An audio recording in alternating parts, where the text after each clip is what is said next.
qu'il y a 10 ans en arrière, de venir en trou perdu comme le nord de l'Ardèche autour d'Annonay, c'était pas évident. Et aujourd'hui, c'est le contraire. C'est un confort de vie.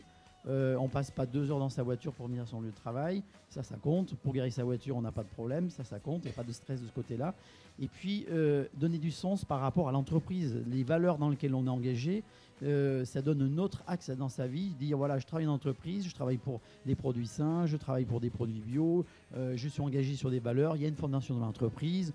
Le dirigeant, il est abordable, il n'est pas trop couillon, voilà, il ne se la pète pas. C'est toutes des valeurs qui sont vachement importantes.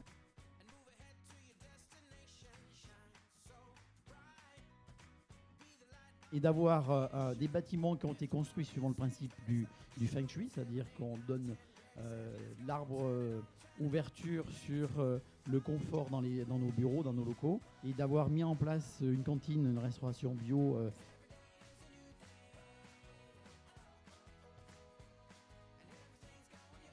J'ai rencontré le futur kiné d'équipe de France de foot qui était en mission avec une équipe de jeunes juniors qui accompagnait le président de la République pour la campagne de la Coupe du Monde de 98. Et on a essayé de mettre en place des gainages dans différents services et des échauffements dans les équipes qui travaillent au niveau physique et même au niveau de la voiture. Si vous le faites même vous-même, quand vous êtes votre volant, vous accrochez votre volant, vous appuyez sur vos jambes devant et vous avez moins d'appui sur la colonne vertébrale. Parce que la maladie chronique dans nos sociétés aujourd'hui, c'est les mal de dos. Et on a pu voir, en mettant en place ces choses-là, qu'on avait moins d'absentéisme dû à ces maladies-là. Il faut qu'on ait un espace de liberté et d'expression dans une entreprise. Ce n'est pas le patron d'entreprise, le PDG, qui va tout diriger, c'est qu'il donne la possibilité à de l'expression, à mutualiser les différents services et que cette innovation, cette créativité, elle vienne un peu de tous les bords et de tous les services. Donc il faut créer un lieu, un espace de vie. C'est des bureaux qui soient agréables, la lumière.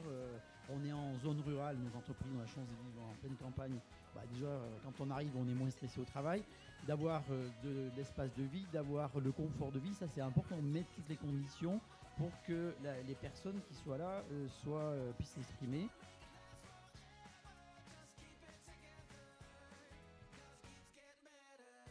Je crois qu'il faut instaurer une autre image de l'entreprise dans le grand public.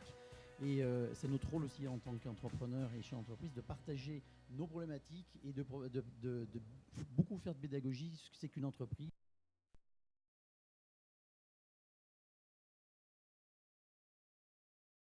Mais globalement, ce qu'il faut donner, c'est mettre l'humain au cœur de votre projet, de motiver un maximum les équipes et puis laisser les gens s'exprimer dans votre société. Et puis vous, il faut que vous ayez la niaque et vous montrez tous les jours au quotidien, que vous soyez de bonne humeur, en forme, pas en forme, c'est pareil, c'est tous les mêmes jours, c'est la pleine forme, c'est la pêche. Et montrer l'exemple, de mettre la dynamique au maximum.